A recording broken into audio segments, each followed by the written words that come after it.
The story begins with the subjects bustling about and shouting that it was necessary to search everything and catch the runaway girl.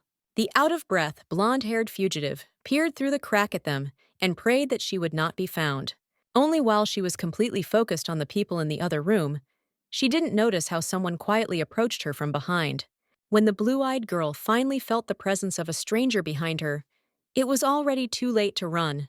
The man who appeared carefully ran his fingers through her strands of hair, and the girl froze in fear, holding her breath.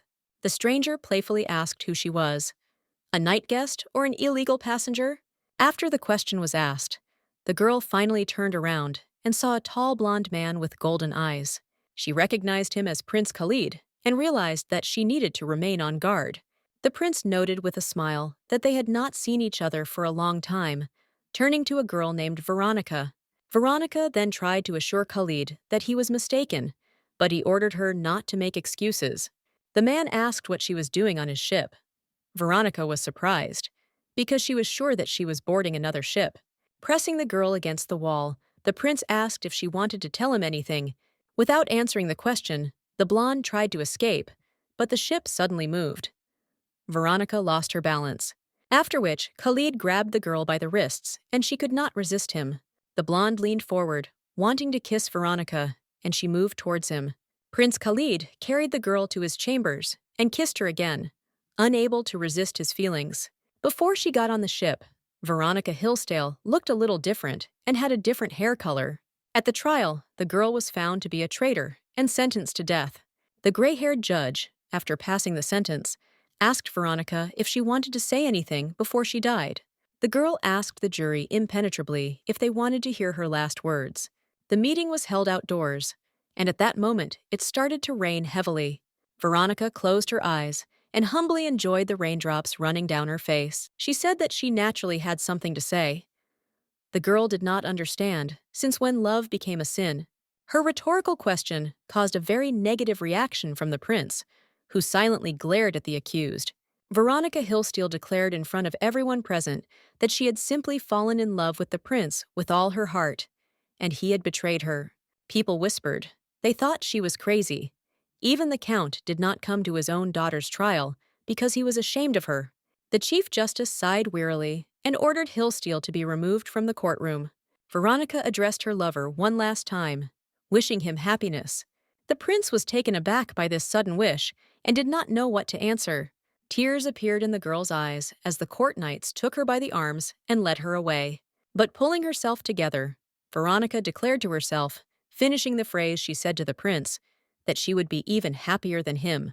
The knights brought the girl to the dungeon and unceremoniously pushed her inside. She fell powerlessly onto the cold floor. As soon as the doors were locked, she stood up as if nothing had happened, adjusting her hair. Smiling slyly, she asked the second person, who was hiding in the room, if he liked Veronica's acting. The older man looked at her sullenly, with his gray eyes from under his brows, but said that it was inimitable. Veronica extended her hand towards him and said that the terms of the contract were now fulfilled. This meant it was time to pay. The man was her client. He was the count people were talking about. Only Veronica was only pretending to be his daughter. The end of the contract meant that Veronica Hillsdale no longer existed. In fact, the girl's name is Lesley, and she is an ordinary commoner, and she has no idea who her real father is. Lesley's mother sold her because of debts when the girl was 10 years old. Then she found herself on the estate of a stately red-haired lady who bought the child from the mother.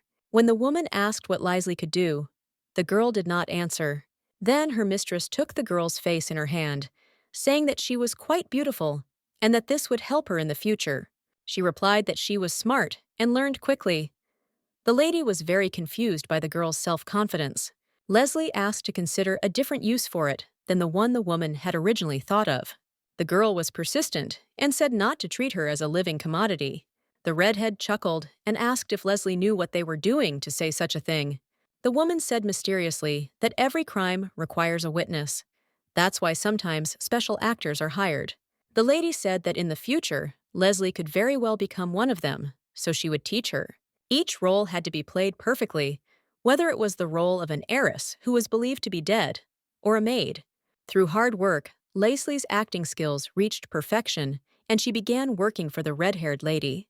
Among her colleagues, there were many mercenaries and, so to speak, cleanup workers, but actors were always especially popular. One day the lady received a very strange order, and she told Lesley about it. The customer needed a girl who could play the role of his daughter for several years. This surprised her very much. Lesley asked again if the client really wanted her to become his daughter for a while. What surprised her even more was that the reward for this order was equal to her salary for 10 years. The lady smiled sarcastically and noted that, thanks to this tempting offer, Lesley would be able to pay off his mother's debt. It was really amazing because paying off the debt meant that Lesley would be free, so she agreed. For 6 years, she had to help the prince and make him a worthy heir. During this time, the client, who was supposedly Lesley's father, was supposed to find an aristocrat who would become the young man's bride. Everyone in the country had to know Veronica, that is, the very ideal image of Lesley. Even though her entry into high society was delayed due to illness, Veronica conquered everyone.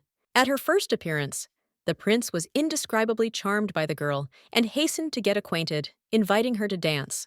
Veronica managed to quickly make the prince fall in love with her. She swore her love to him and promised to make him king.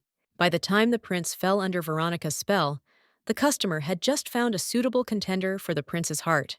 Veronica's pseudo-father found a sweet, innocent girl who was perfect for the prince. The actress tried her best to pretend that she was competing with her rival, and, as expected, the prince did not choose Veronica.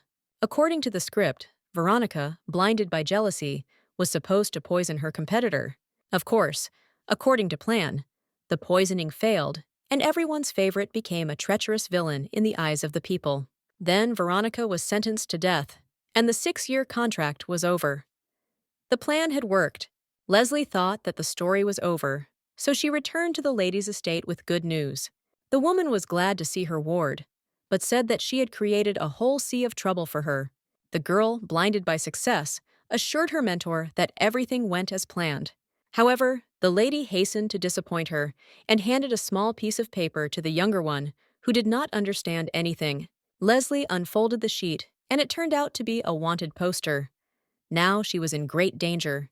The lady dispassionately told the girl that she had been betrayed, and that it had been done by none other than the client himself, the pseudo-father of Lesley.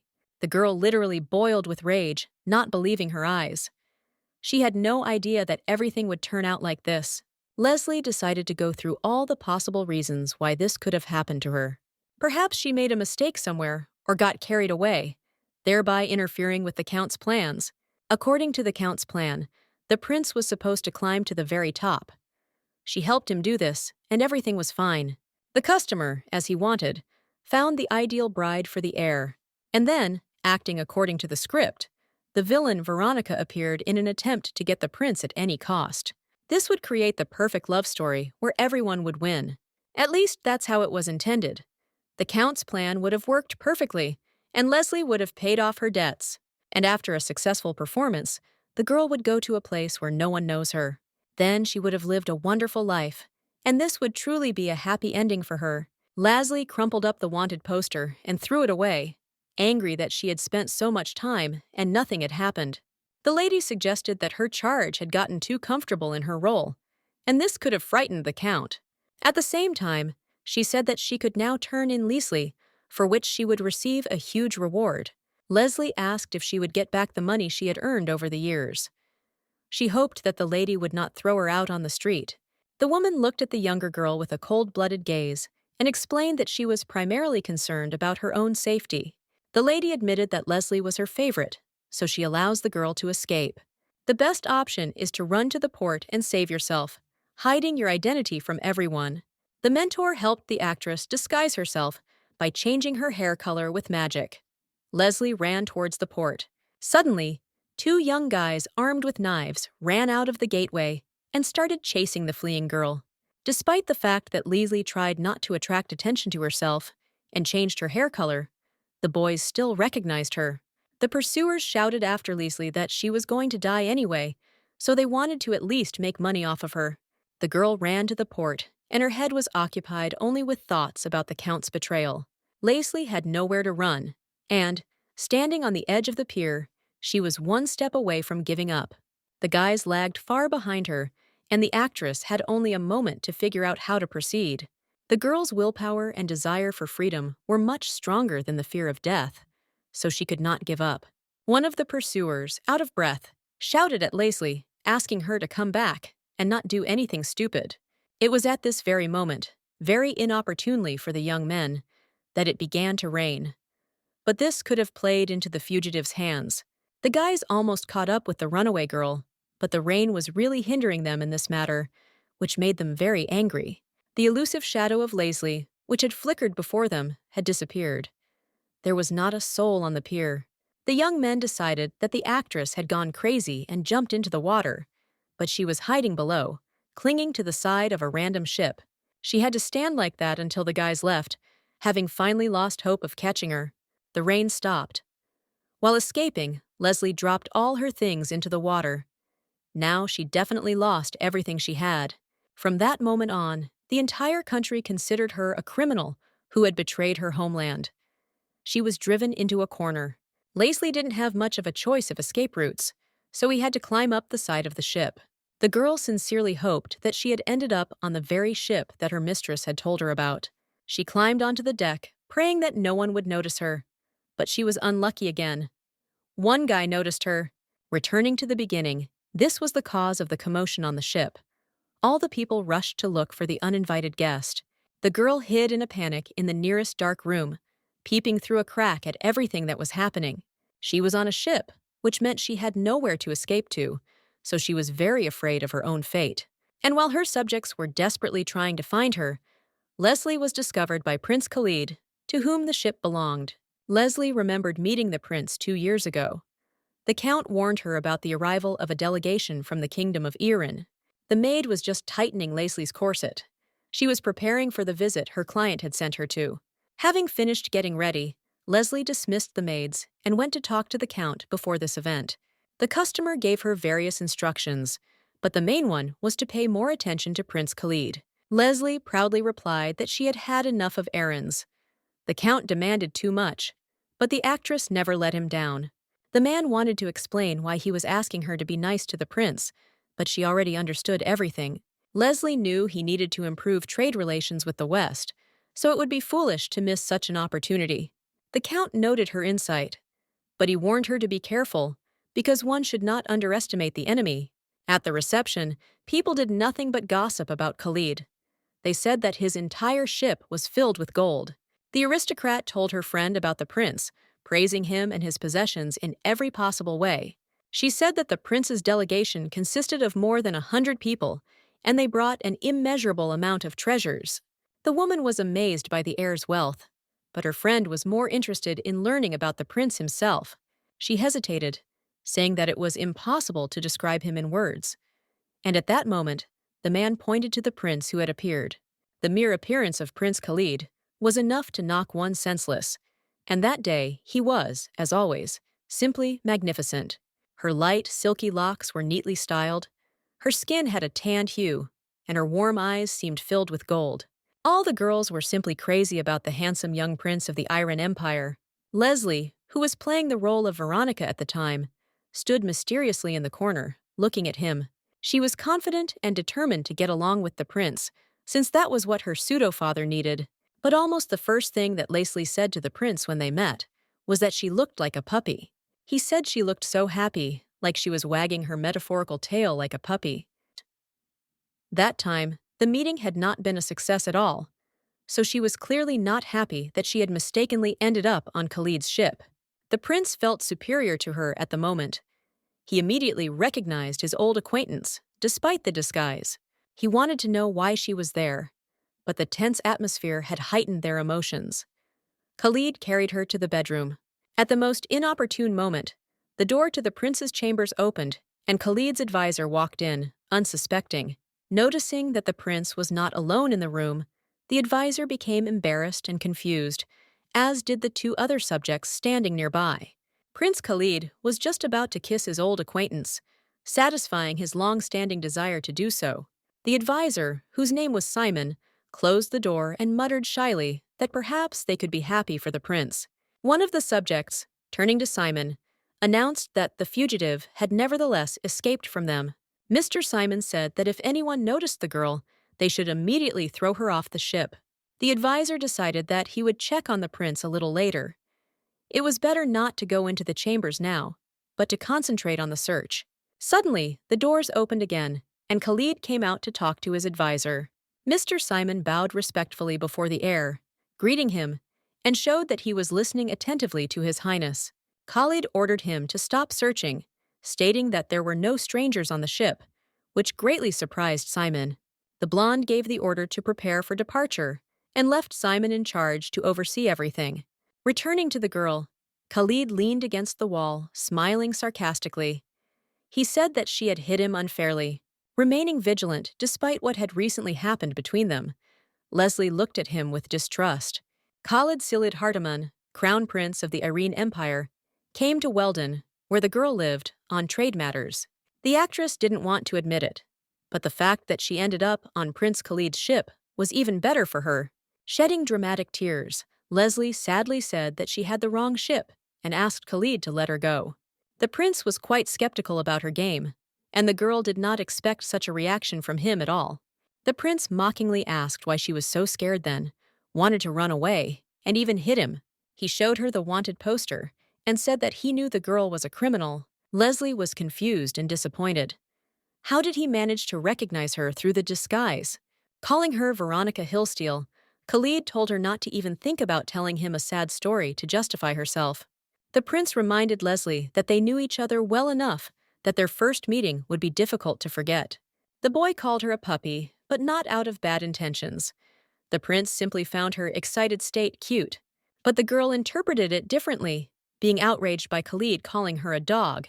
The prince of her kingdom, who was in love with Lesley, noticed their conversation and turned around.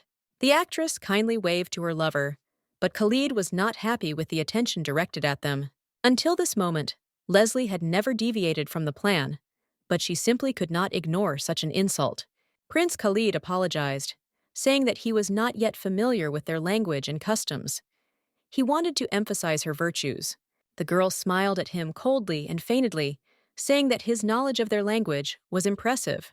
She approached him and added, quite unkindly, that she advised him to learn to read people. Noticing the growing tension between the two, Lesley's lover hastened to calm her down, but she did not calm down. In the same icy tone, she said that she had not wanted to attract Khalid's attention at all, and he flinched. Suddenly, both participants in the conflict were distracted by a gentle female voice, drawing the attention of the disputants to itself. The very girl whom the count had chosen as a wife for the prince came to the rescue. The girl arrived just in time and saved the situation, calming down those present. Thanks to her, both sides were able to reach an agreement, and the heirs of both kingdoms shook hands. Oddly enough, the count even praised Lesley for her work and told her to continue to treat Khalid with hostility. Lesley's ill will was meant to help the prince's future bride to become closer to Khalid, by contrast. Lesley knew it wouldn't be difficult, since she hadn't made the best first impression. From that moment on, the actress became even more immersed in the role, constantly arguing with the prince over any reason.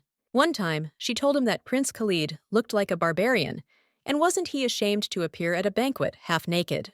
She would never have said such stupid things to him if she had known that she would have to face him like this in the future. Khalid noticed that Lesley was wearing sparkling earrings, which were a magical artifact that provided camouflage.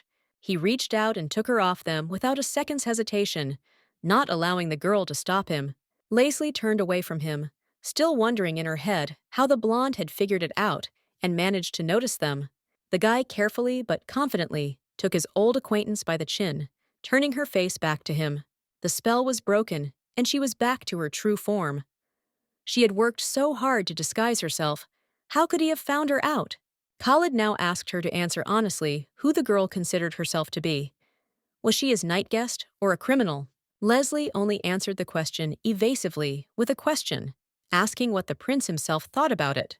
Prince Khalid stood up, putting on his robe, and said that in his eyes the girl was a faithful dog, obeying her master. He guessed that Daniel Lappin Weatherlin must have gotten her into all this.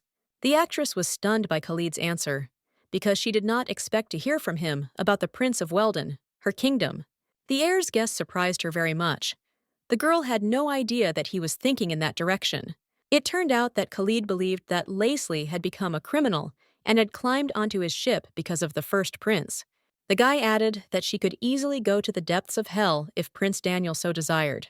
Well, on the other hand, such a reaction was quite expected for Lesley. Khalid leaned towards the girl's face and asked if she was really ready to do this for Daniel. Lesley quickly came up with a way to lie to Irina's heir and told him that she was on the ship of her own free will. Khalid asked her not to deny his words. He saw very well what had been happening lately.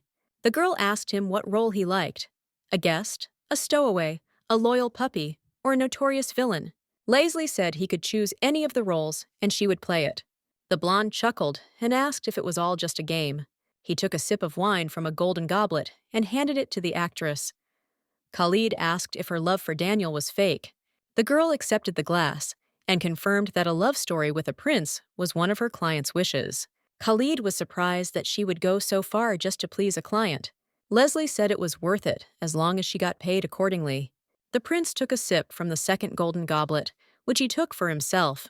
The guy was mysteriously telling Lesley about the city of Surayev in the east, and she was listening, not understanding what he was getting at. The young man said that there were 3 rooms in the city.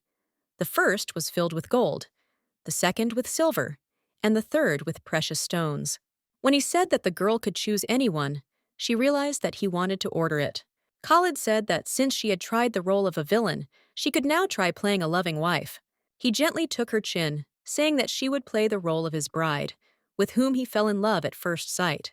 The heir smiled tenderly and added that everyone who saw them should believe in the sincerity of their feelings.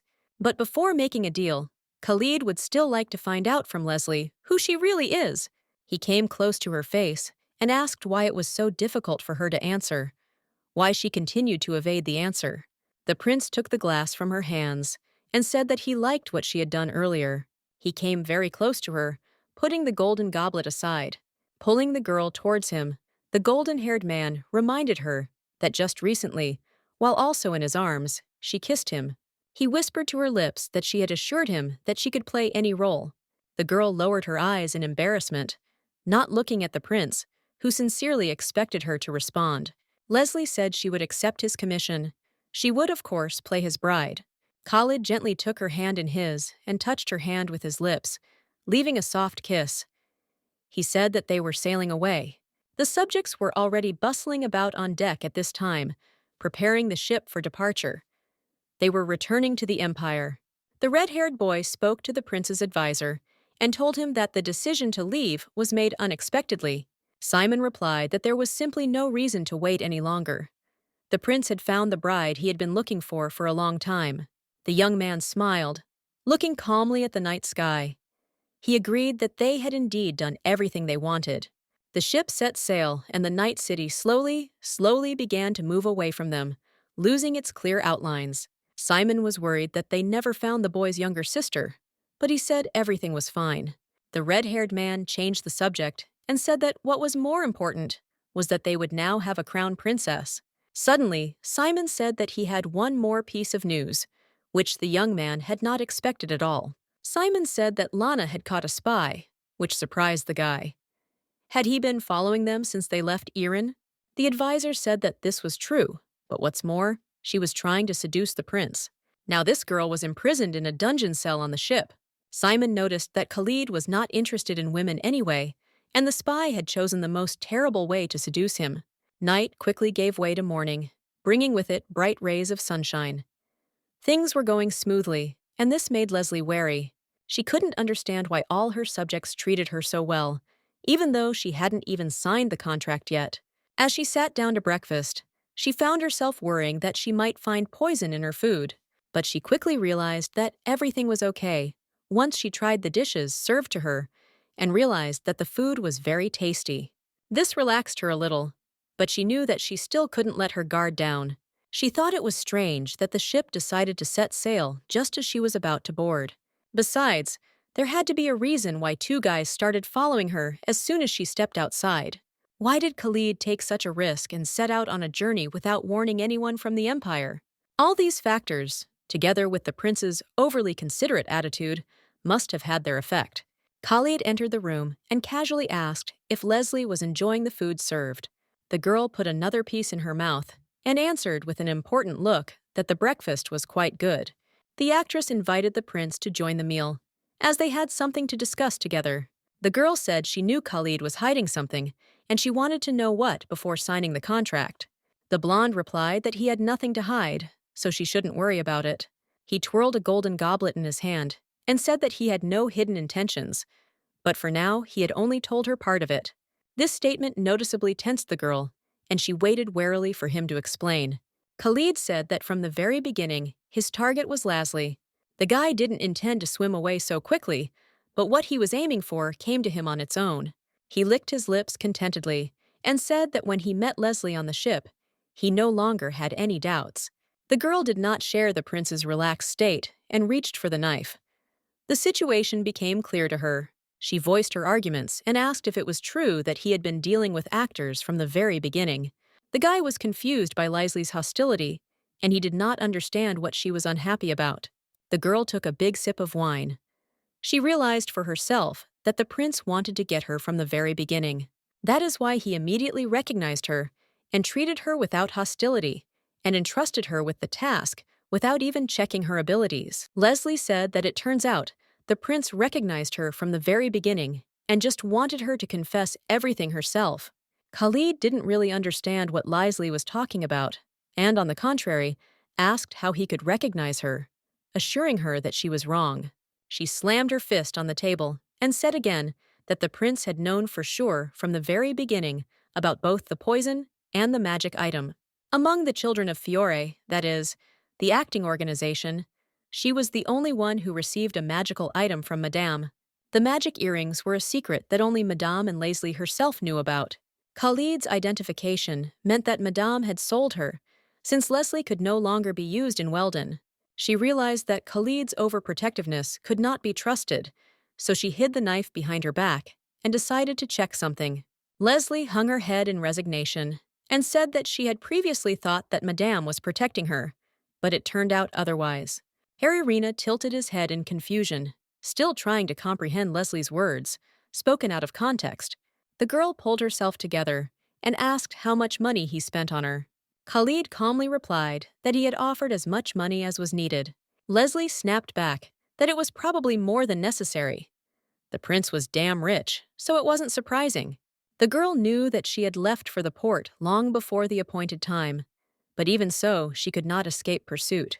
It turns out that it was the Madame's acting guys who deliberately drove her into a corner, leading her to the ship. The prince cleared his throat and noticed that the atmosphere between them seemed to have changed slightly. Lesley was becoming increasingly irritated by Khalid's calmness and the careful way he chose his words. He sincerely did not understand why the girl suddenly got so worked up, and Lesley was angry that she had been so brazenly deceived. The blonde tiredly said that they had communicated normally before, so why be so dramatic? Now the girl was surprised that the prince was not even trying to justify himself or smooth things over. She stood up slowly and left the table. She assumed that perhaps the prince would be easy to control. A veteran like her sees through people. The prince watched the girl's actions closely. Lesley walked up to Khalid and gently pulled him towards her, placing her hand on his cheek. The girl kissed him tenderly, and the blonde was not at all against it, not resisting at all. She noted the prince's immediate reaction and excitement, which meant that he liked Lesley as a woman. She initially did this to understand Khalid's attitude towards her, but she couldn't help but notice that she liked it too. Both young people's hearts were pounding loudly when they finally pulled away, breaking the kiss. Lesley concluded that he wanted her one way or another. Khalid's feelings for her were not just part of a plan.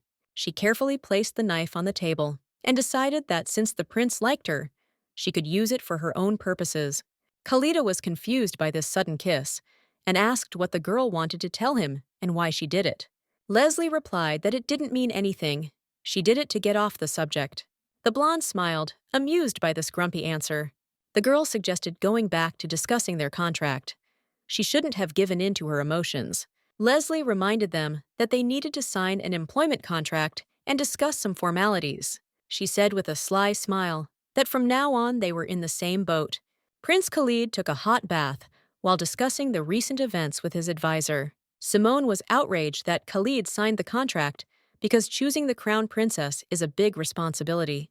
In the future, Lesley and the prince will have to rule Sareb and protect the people and the peaceful life in Arena. Simon, as Khalid's right hand, was worried about him and asked what the heir would do with the girl when the contract expired. Khalid thought for a moment and replied that he would not be able to let her go even after the deal was completed. The prince also asked Simon to speak more quietly because the actress might hear them, but Simon assured her that she did not know their language. Khalid explained that he had to agree to a contract with the girl because he had no other choice. The boy climbed out of the water and reached for a towel to wrap around his hips. Khalid said that Lesley is simply an actress who can play any role, and the image of Veronica Hillsdale was one of them. Simon was puzzled. He found this kind of work, and their deal in general, strange, but he did not contradict the prince. He asked Khalid why he had agreed to the contract in the first place. The guy explained that he wanted to know the real her, so the contract would help with that. The advisor cried out indignantly again, not fully understanding the logic of Arena's heir's decisions. Khalid reminded the man that he loved and appreciated his honesty very much. Simon was extremely embarrassed by the praise, so he changed the subject. He asked Khalid to tell him about the crown princess. Khalid said there was one more hidden detail, and he hoped Simon could come up with a solution to the problem. Because of the ban, Khalid cannot speak openly about this, but he can share the secret with his advisor. It turns out that Lesley and Khalid met 10 years ago as children and made a promise to each other. Lesley, taking advantage of the brief moment of solitude, considered whether she had done the right thing in agreeing to this job. The girl looked at the huge flag of Arena, which decorated the wall of the cabin. There was doubt and fear inside her about how far Khalid's kingdom was from her home, but she could no longer retreat. The endless sea carried the ship further and further, heading for sunny Iron. In her homeland she was a criminal, and Prince Daniel, having learned of her escape, will not let her get away with it. Since crossing the sea was dangerous, Iron was a place that was difficult to get to, so Lesley would be safe there. The prince was furious at her escape because he still did not know the full story, and so he forced his subjects to search everything. The count, who still did not betray the girl, was worried about the search for the missing Lesley because it ruined his plans too. He was outraged that Lesley could even run away without his permission, since this violated their contract and put him at risk. A new client came to the madam who was Lesley's mentor, but she replied that she was not accepting offers yet. But instead, the lady could have provided the girl with something else, something more interesting. An unknown man was watching them from the corner of the room, hiding behind his hat. The stranger, standing in the shadows, looked at the women with a cold, mysterious gaze. The sun was already at its zenith, and the pleasant weather and calm sea surface facilitated the ship's journey to Iran. Lesley decided for herself that she had done the right thing. In the new kingdom, she would finally be able to live a normal life. The actress suddenly stopped in the middle of the cabin. A sudden thought came to her mind. Why, of all the roles, the bride? But then she remembered the previous night and her kiss with Khalid, which embarrassed her greatly. And while she was walking around the room, busy with thoughts, a tiger's tail flashed in the corner, which the girl did not notice. Meanwhile, Simon suggested that Khalid tell Lesley everything in 3 days, when they reached neutral waters. Khalid said that if he tells her what happened 10 years ago, she will hate him, thinking that he is meddling in her past. The prince really wanted to tell her that they had once known each other, but he did not want to ruin their relationship. Simon began to try to figure out what to do next and what to do with this information. The guy stated decisively that he would have to seduce her. The advisor was taken aback by the surprise. Khalid wanted to do this so that Lesley would want to stay with him even after the end of the contract. The advisor was shocked. He did not understand how the prince could use such vulgar language. Khalid knew that winning Lesley's heart would not be easy even for him. She was not an ordinary girl. The guy told Simone to come up with a way to make the actress fall in love with Khalid. Simon stood there in bewilderment at these words, because he had no idea how to do this. Khalid waved his hand carelessly, reminding him that it was his job to help him in whatever it took. The two of them went to the table to quench their thirst, where Simon said that he was not good enough at love affairs to help. It was the first time Simon had seen Khalid so worried, and it made him even more confused. Suddenly, the boy asked his advisor how it would be better for him to walk in front of Lesley, dressed or naked. This question made Simon choke on the drink he had just been drinking. The confused advisor cried out that the prince was possessed by a demon. He told him not to act rashly. Khalid asked if he thought this would scare off the crown princess. The man only answered evasively that he was not sure, but most likely yes. The blonde grumbled and asked why give advice if he himself wasn't completely sure. The boy frowned and said that Lesley had been through a lot. He would like to erase her sad past if he could. Simon reassured him, saying that there was no point in clinging to the past. They had a future that they would build together. He agreed and said that even if she didn't remember their promise to each other and never would, he had a chance. The prince swore that he would never leave her again. Time was on his side. Khalid will try to do everything to ensure that Lesley enjoys all the delights of life, be it food, clothes, or jewelry. At the same time, the hold remained just as gloomy and frightening, illuminated only by a few dim lamps. The prisoner who was there smiled with a mad grin, saying that she would pierce the lonely heart of the prince. After some time, Lesley, tired by the recent events, accidentally dozed off while waiting for Khalid to return. She was mumbling in her sleep, begging someone not to touch her. Apparently, the girl was dreaming of something very unpleasant. Suddenly, she jumped up, waking up in a cold sweat and screaming in horror. She didn't even notice how she fell asleep, so she tried to come to her senses and move away from the frightening dream. There was a gentle knock on the door, and this interrupted her restless thoughts about what she had dreamed. The girl opened the door, thinking that the prince had finally returned, and grumbled discontentedly, asking why she was knocking like that. But instantly realizing that it was not he who had come to see her, Lesley slammed the door in surprise. Having calmed down a little, she looked out the doorway again, and the newcomer said that the prince had ordered him to guard the girl. A young man with copper-red hair stood behind the door. He specified that he was to guard her while Khalid took a bath. The guy's name was Sun. Lesley thought that this was a good chance to gather more information. She asked San for permission to ask him a few questions, and he happily agreed to answer any of her questions. First, she asked what the status of women was in Irene, compared to Whedon. The warrior replied that before the wedding, they choose whose surname the family will carry. And very often, women are the head of the family. Lesley asked if this meant that the princess would be entrusted with state affairs and diplomatic relations. The redhead replied that he wasn't sure. Lesley quipped that the guy had promised to answer any question, which confused him.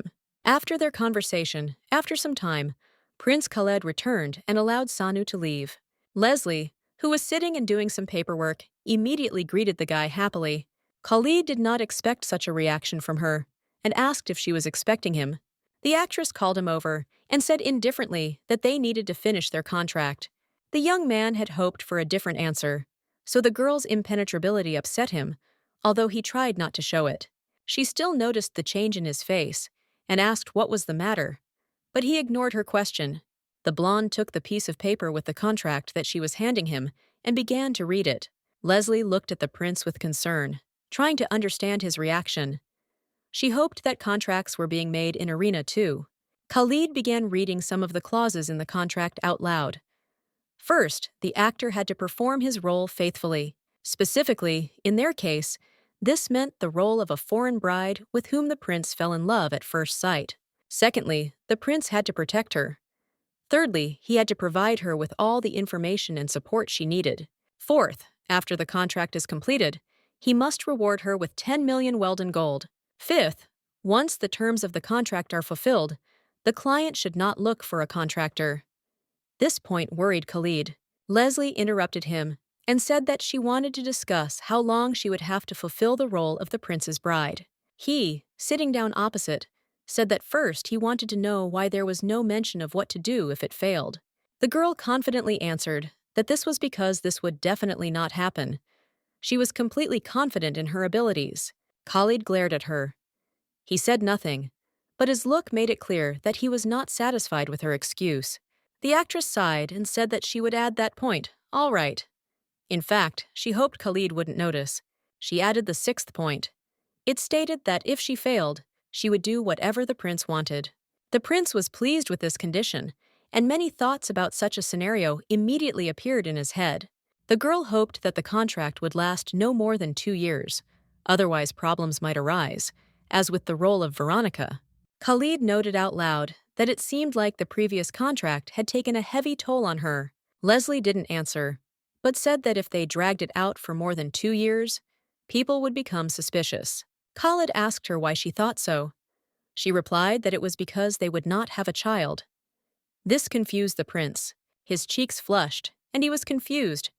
But when the girl asked him what was wrong, he brushed it off, saying that everything was fine. She said that since she was his fiancée, she understood that they would have to sleep. This made Khalid cough even more. She concluded her remarks by stating that she had no intention of engaging in unprotected sex, and asked if Khalid was listening to her. The guy suddenly picked her up in his arms and announced that the contract was then signed. He pushed her onto the bed and said that from that moment on, he had the right to do whatever he wanted. The rest of the evening passed quietly. They signed the contract, Lesley went to sleep and rest, and Khalid watched the girl. The guy sat on the edge of her bed and carefully sorted through the sleeping woman's dark curls. He was surprised at how quickly the actress fell asleep. He didn't even have time to do anything. Lesley was having another nightmare, muttering something unintelligible and frowning. Khalid carefully pulled the blanket higher over her. She was again asking someone in her sleep to stop. The prince was worried about his beloved girl's sleep and tenderly hugged her, kissing her temple before leaving her alone in the room. The night passed unnoticed, and the morning was sunny again. The copper-haired girl was kneeling before Simon. The girl begged the advisor to let her see their future crown princess. Her name was Lana. She was San's twin sister. Simon didn't agree at all. Lana is the commander of the border patrol, but she behaved like a child, begging on her knees. The man firmly told her one last time that he could not allow her to do this now. The girl asked angrily and disappointedly about the reason for his stubbornness on this matter. Her brother, noticing Lana's capricious behavior, approached them and also tried to calm his sister down. Her other subjects were no longer surprised by her antics, but they said that, despite her behavior, she had no equal in battle. Lana is unstoppable during the attack on the Sarai. With her abilities, she was able to gain the prince's trust. In fact, all the subjects would like to meet the princess. There were rumors that her beauty had no equal. The unrelenting Lana was pulled away from the advisor, and San apologized for his sister. The man said it was okay. They all remembered her achievements, but what could she do, since she had such a character? The redhead said that they should still behave appropriately, since they had earned the attention of the prince, even though they themselves were from a poor village. Simon said that the twins are talented warriors who have earned trust. You must always hold your head high. San was very flattered by these words and grateful to the advisor for his understanding and support. Meanwhile, Lesley had already woken up, and Khalid immediately came to her to check if everything was okay. Feeling a little awkward, he asked the crown princess if she had enjoyed the bath. The girl smiled radiantly, thanked him, and said that the bath was divine. She clarified that after everything that happened, it was just wonderful. The guy's attention was drawn to the bracelets he gave to Lesley. She put them all on her hands at once. Khalid said he was glad that Lesley enjoyed the bath, but his thoughts were obviously occupied with something else. The actress suddenly remembered that the maids had been behaving strangely while she was taking a bath. At first, they calmly looked after her, helping her wash her hair and tidy herself up. They smiled at her sincerely and seemed happy to take care of her. But at some point, their friendliness seemed suspicious to Lesley. They were too joyful. However, the dark-haired girl was glad of their help, so she kindly thanked them for their work and attention. Her kindness only further kindled the maid's exalted mood, and they began to chat animatedly. The girls were discussing how beautiful and good their princess was. But Lesley didn't know their language well, so she didn't understand anything.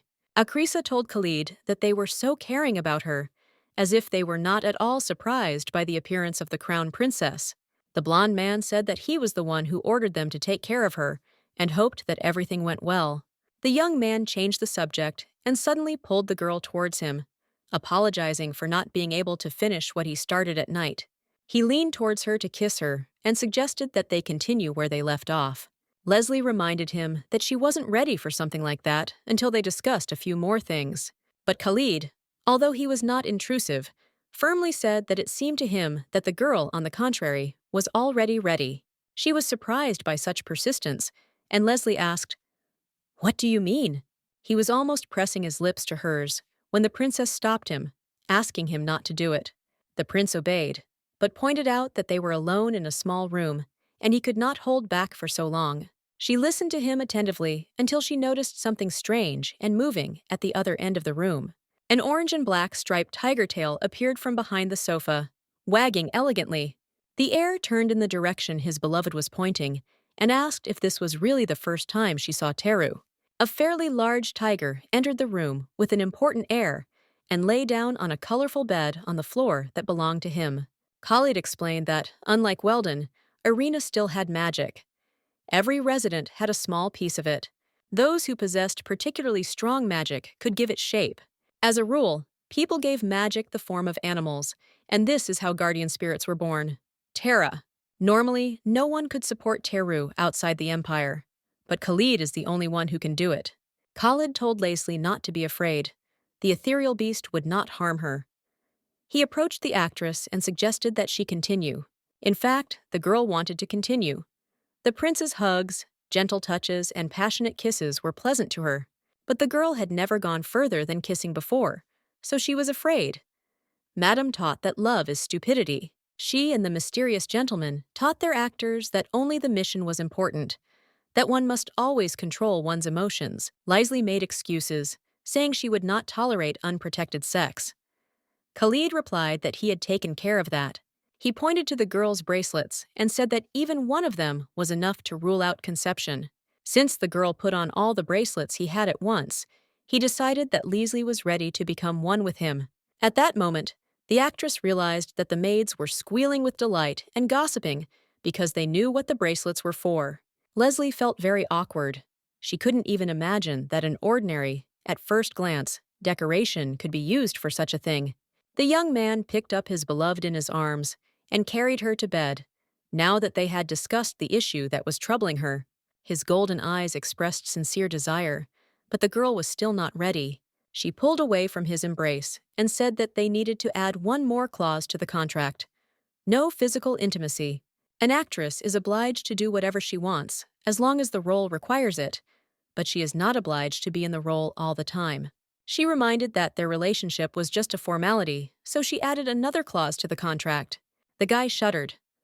A multitude of not the most pleasant emotions were lumped together inside him into one big, unbearable lump of feelings. He folded his arms across his chest and let out a defeated sigh, saying that she could then do whatever she wanted. Pleased that the prince agreed with her, Lesley edited their new rule and told Khalid to sign it. Unexpectedly, the actress also asked whether the prince had already come up with a new name for her. She said she couldn't stay as Veronica, and Khalid replied that he thought she would use her real name. The girl objected that it was too dangerous, and her name should remain a secret. Khalid initially almost said Lesley's real name, but quickly corrected himself and said Neris.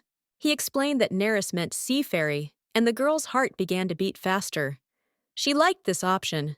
From then on, Lesley had to go by the name Neris for the entire time she played the prince's bride, Irina. Meanwhile, Simon and San went down into the hold to check on the captive. San said that she had finally calmed down. Tara had scared the prisoner so much that she had toned down her ardor and had not caused any more trouble for now. Simon noticed that the captive had been hiding from them for too long, which meant she was using concealment magic. San replied that they didn't know this for sure yet, as well as the nature of her magic. The girl's capture happened too quickly. Looking at her lying helplessly on the cold floor, the advisor noticed that she had completely lost hope. San promised to personally interrogate the girl later, but the interlocutor replied that in any case, upon arrival in the Empire, she would be finished. According to the advisor, the red-haired man guessed that they wanted to extract magic from the prisoner, and this fact horrified her.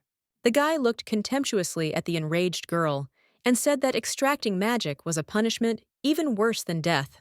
Simon locked the cell in which the girl was located, intending to leave the dungeon. The advisor asked the warrior, in a friendly manner, how Lana was doing. San replied that his sister was as active as ever. The young men walked away from the hold, and the guards who remained there bowed politely to them. San told Simon that Lana had recently even beaten him and this finally made the advisor understand why he was covered in bruises. On the way, the guys discussed the fact that the ship would soon be approaching the border, which meant that security should be strengthened. The prisoner clutched at the wooden bars of the dungeon in despair. Dark magic, expressed in lilac smoke, flowed from the girl in all directions. But no matter how hard she tried, there was no chance of escape, although something temptingly flashed in the corner of the cell. Another day came to an end, taking with it the past events and the night mistress of the sky. The moon rose to her post. Simon came to the prince and princess's chambers to meet Lesley, who was now called Neris. The advisor apologized for his late visit, but the girl assured him that everything was fine. Moreover, they had already met. In fact, up until this point, they had only crossed paths when Simon saw her kiss Khalid. Before the advisor could get lost in his thoughts, Neris thanked the young man for his hard work. She hoped to get along with him. The unexpected praise flattered Simon very much, and he began to babble in confusion that he was only too happy to try. Khalid quickly interrupted the emotional advisor, asking him to get down to the original purpose of the visit. Quickly pulling himself together, the guy pulled a mask of exceptional calmness onto his face and obeyed. The prince said that Neris was sleeping poorly, so Simon, having received permission from the girl, was going to examine her. The advisor approached the princess and began to examine her face, unceremoniously pulling down her eyelids with his fingers. He assumed that the girl had no health problems, but he was worried that the princess was so petite. Neris rubbed her eye, which was slightly sore after the examination, and was surprised that the prince's right hand was also a doctor. Khalid said that he would take care of the girl's nutrition, and in response to his concerns, Simon replied that there were no other problems. The prince breathed a sigh of relief when the advisor confirmed that the princess appeared to be in perfect health. Neris noted to herself that the advisor seemed quite experienced. It was worth getting closer to him. It could be useful. Khalid warned that he needed to go away and check something, so he asked Simon to keep an eye on the princess. Having almost left the cabin, the fair-haired man turned around and asked his subject not to blurt out anything unnecessary. As soon as the prince was out of sight, Neris asked the advisor for permission to ask one question. The girl asked if Khalid had said anything about her in his presence. Simon replied that the prince said that Neris was his bride, the ruler of Surayev, and in the future, the ruler of Iran. He didn't say anything else of significance, but he mentioned that the prince had ordered the best dishes to be prepared for the girl. The advisor apologized for his behavior and asked if the princess had any other questions. Neris admitted that she didn't quite understand why none of her subjects were surprised by her appearance. Simon said the guard she met when she boarded the ship did not remember her face, and no one knew her language. This meant that none of the subjects had any idea what had happened in Weldon. Therefore, they cannot even read the wanted poster to suspect something is wrong. Neris understood that Simon was the only exception because he knew about Veronica, and he most likely knew the Weldon language even better than Khalid. The actress asked Simone if she was against everything that was happening, knowing who she was. The advisor confirmed that he was not against it and would prove his sincerity with actions in the future. Neris thought for a moment, going over in her mind everything the young man had said. She smiled kindly and thanked Simon again, saying that she was already looking forward to being in his care. These words seemed to shoot a sharp arrow into the guy's heart, causing him to become emotional again. When Neris asked, he replied that he was fine and asked if there was anything else he could do to help her. The girl, looking at her hand, remembered another question. She asked if everyone in Arena wore such bracelets. The advisor replied that besides her, only the prince wore the same ones. These bracelets were valuable and were prepared especially for her. Thoughtfully examining the decoration on her wrist, the girl asked if this was really Prince Khalid's treasure. Simon, surprised by her precise statement, confirmed that this was indeed the case. The girl's thoughts darkened. She thought that since there were so many of them, perhaps the prince was planning to use them with others. Since Neris had no more questions, Simon decided to tell her more about the crown prince. Khalid is the heir to the Hartman dynasty, the Iron Empire, the most worthy heir to the throne. He is not only smart, but also talented in martial arts. He has no equal in any discipline. Well, because of his position and beauty, Khalid has no shortage of women. The girl indifferently noted that she had noticed the last fact herself. Simon continued to praise His Highness, noting that he had never been involved in scandalous relationships. The advisor assured her that Khalid had no brides or concubines, but Nerys thought that there must be those with whom he slept. But the girl didn't tell the guy about her guesses, because these were very useless arguments. Nerys said thoughtfully that it turned out that she really knew nothing at all about the prince. She sighed heavily, propping her head up with her palm, and went deep into her thoughts. Her sudden change of mood made Simon worry that he had said something wrong. Nerys wondered what everyone would say about the prince bringing an unknown girl and calling her his bride. Simon said that they were all a little surprised, but they believed in the choice of the crown prince. The girl asked why they believed. Unfortunately, he couldn't tell about the magic because of the ban, so he simply said that she won the prince's heart. Simon reassured the girl by telling her that Khalid was absolutely enchanted by her. And at that moment, the prince returned. He noted that Simon and Nerys got along well, but nevertheless cast a suspicious glance at his subject. Khalid allowed the advisor to leave if he finished talking to the princess. Simon quickly bowed and decided to leave. And the prince's piercing gaze did not allow him to hesitate. Nerys waved goodbye to the boy. She thought the advisor was quiet enough, but it turned out he wasn't. The prince asked if they had a good conversation. The girl replied that everything had indeed been fine until he arrived. The blonde said he could arrange another meeting for them if she wanted, but advised them not to get too close. Nerys sarcastically asked if Khalid was jealous of her, since he was saying such things and was also tense. The young man was outraged by her assumption. How could he, a prince, be jealous of her for some advisor? The girl, deciding not to continue the topic, instead asked if everything was okay. After all, Khalid had left them so quickly. The guy was laconic and simply replied that everything was fine, but the prisoner had escaped. San reported to him that several people were injured, and the guards were unable to cope with the aggressively minded witch. The prince assumed that the escapee was now hiding and healing her wounds. San, visibly agitated, assumed that the girl was going to repeat the attempt on the prince's life. Khalid said the more interesting question was how she managed to escape from her shackles. He was sure she had an accomplice. San insisted that the girl could not be left alive. The safety of the crown prince depended on it. Khalid had no intention of betraying his principles, but he promised to punish the girl when they arrived in Irun. The red-haired man flinched. The prince's words did not calm him down much, but he did not argue anymore. After hearing this news from Khalid, the actress once again asked if His Highness was okay. He just said that everything had already been decided, so the girl had nothing to worry about. And at that very moment, the fair-haired man decided to change the subject, thereby slightly surprising his interlocutor. He pointed to a stack of papers lying next to her and noted that the actress had obviously worked hard. She enthusiastically said that Simon had given her so much useful information that she couldn't help but write it down. Khalid assured the girl that she did not need to try so hard, but she insisted that she had to approach the role responsibly. Who knows? Maybe for her amazing work, a dear client will give her some nice bonus. She reminded the prince that he had promised to give her whatever she wanted for her work. The heir, not at all embarrassed by her reminder, asked directly what the girl wanted then. The sudden question stumped her, and she turned her back to the guy so that he would not see the shadow of sadness on her face. Freedom was her strongest and deepest desire, but she could not tell the prince about it directly. For as long as Nerys could remember, freedom was what she dreamed of most. She couldn't answer the question of what she would do when she finally gained freedom. Surely a life without any responsibilities awaits her, in a place far from Fiore. Pictures of an ideal free life were flashing through her head one after another, but the thought of Prince Khalid accidentally popped up. Concerned by the girl's long, thoughtful silence, the prince asked if she was even listening to him.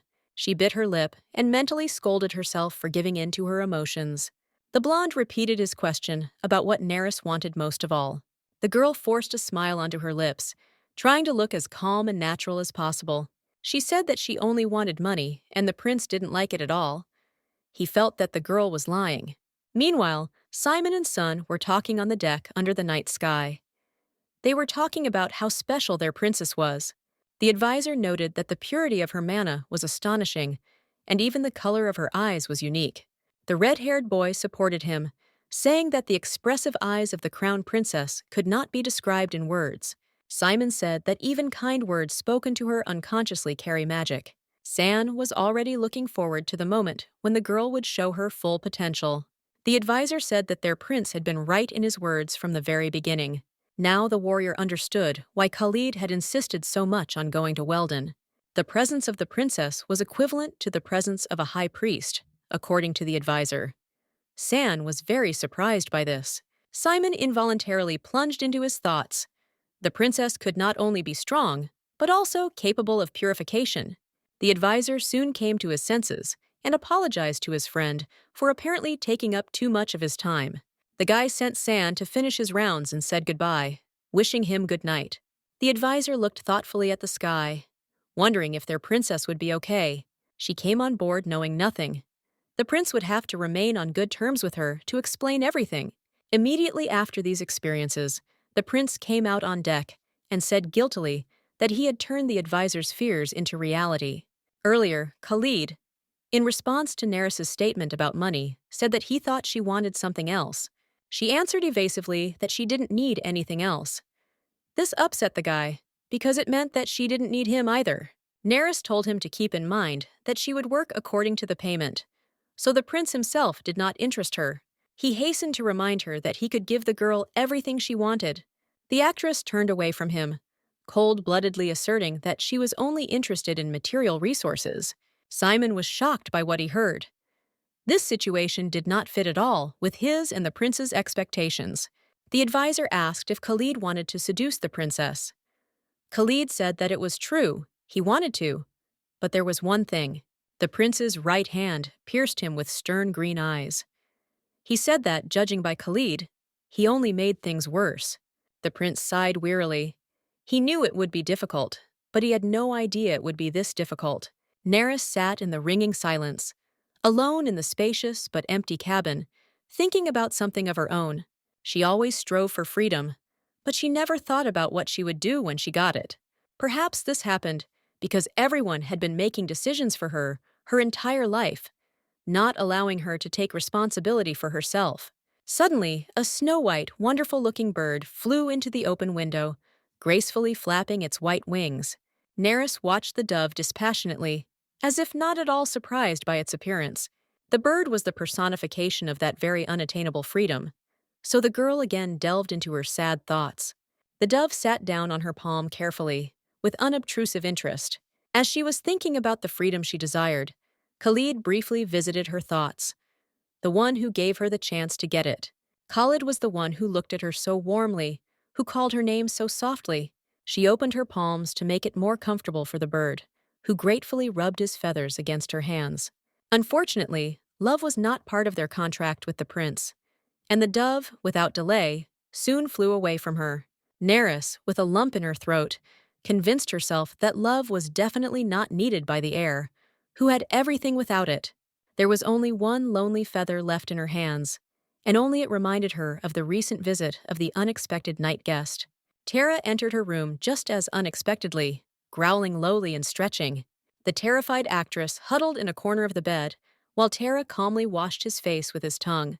No matter how many times she saw the tiger, she was still just as scared. The tiger padded softly with his large paws across the wooden floor of the cabin. Neris began to scream at him not to move, although the beast was already about to leave the room. While the girl was in hysterics, not understanding how one could live with a wild animal, someone came to her chambers.